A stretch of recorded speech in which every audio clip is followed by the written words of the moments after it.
বাড়িতে এখন এই যে মাংসের মশলা, যে মাংস কষানো হচ্ছে, এইগুলো কাটলি না? কাটা হয়ে গেছে। এই যে আলু ভাজা, পেঁয়াজ ভাজা সব রান্না হচ্ছে।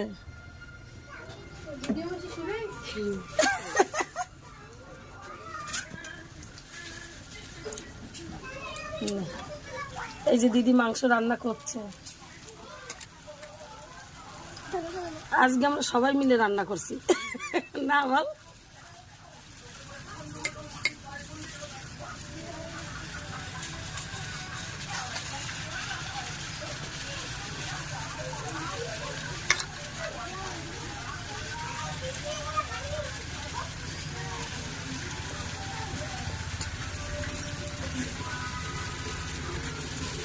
অনেক মাংস আছে না? এই যে এক